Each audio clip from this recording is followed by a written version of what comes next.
இன்றைக்கி நம்ம வீட்டில் மரவள்ளி கிழங்கு வச்சு தோசை எப்படி பண்ணலான்னு பார்க்கலாம்.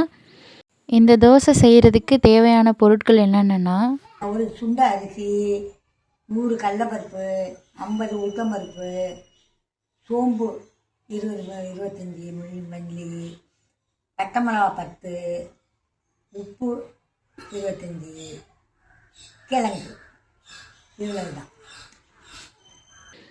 இதுக்கு ஒரு மரவள்ளி கிழங்கை நல்லா வாஷ் பண்ணி அதில் உள்ள தோல்லாம் எடுத்து வச்சுருக்கேன். இதை சின்ன சின்னதாக வெட்டிட்டு நல்லா இந்த மாதிரி கிரேட் பண்ணி வச்சுக்கலாம். இப்போ ஒரு அரை கப் புழுங்கல் அரிசி, கொஞ்சமாக கடலைப்பருப்பு, கொஞ்சமாக வெள்ளை உளுந்து சேர்த்து நல்லா அலசிட்டு ஊற வச்சுருங்க.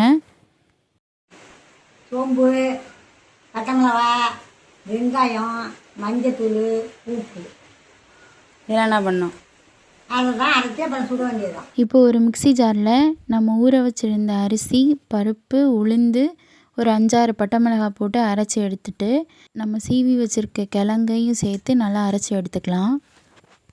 நாங்கள் இன்றைக்கி மிக்சியில் தான் சேர்த்து அரைச்சிருக்கோம். மிக்சியில் சேர்த்து அரைக்கிறதுனால கொஞ்சம் கொஞ்சமாக போட்டு அடிச்சுக்கோங்க.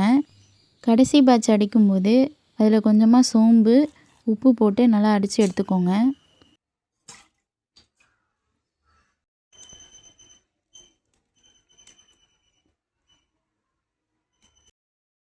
இப்போ அரைச்சி வச்சுருக்க மாவில் 1 டேபிள் ஸ்பூன் மஞ்சள் தூள் சேர்த்து நல்லா எல்லாத்தையும் சேர்த்து மிக்ஸ் பண்ணிக்கலாம்.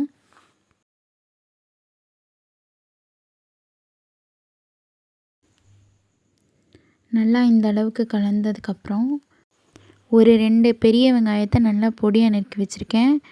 கருவேப்பிலை, கொத்தமல்லி இதையும் நல்லா பொடியாக நறுக்கி வச்சுருக்கேன். இந்த அடைக்கு வெங்காயம் நிறையா சேர்த்திங்கன்னா தான் நல்லா டேஸ்ட்டாக இருக்கும். இப்போ நம்ம ரெடி பண்ணி வச்சுருக்க மாவில் நம்ம நறுக்கி வச்சுருக்க வெங்காயம், கருவேப்பிலை, கொத்தமல்லி இது எல்லாத்தையும் சேர்த்து நல்லா மிக்ஸ் பண்ணிக்கலாம். இப்போ இந்த அளவுக்கு மாவை நல்லா கலந்து வச்சுட்டேன். இனிமேல் நம்ம தோசை ஊற்றிக்கலாம். தோசை ஊற்றுறதுக்கு குழிக்கரண்டி யூஸ் பண்ணாமல் இந்த மாதிரி கரண்டி யூஸ் பண்ணிங்கன்னா தோசை நல்லா நைஸாக வரும். இப்போ தோசைக்கல் சூடானதும் 2 கரண்டி மாவு எடுத்து இந்த மாதிரி நைஸாக ஊற்றி எடுத்துக்கலாம். இப்போ இதில் கொஞ்சமாக எண்ணெய் விட்டு மீடியம் ஃப்ளேம்லேயே வேக வைக்கலாம். இப்போ பாருங்கள் எவ்வளோ சூப்பராக வெந்து வந்திருக்குன்னு.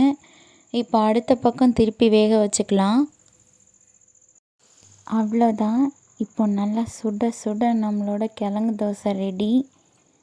இப்போது நம்ம பக்கத்து வீட்டு குட்டீஸ் கிட்ட கொடுத்து டேஸ்ட் எப்படி இருக்குன்னு கேட்டு தெரிஞ்சுக்கலாம் வாங்க. எப்படி இருக்கு? சூப்பராக இருக்கு.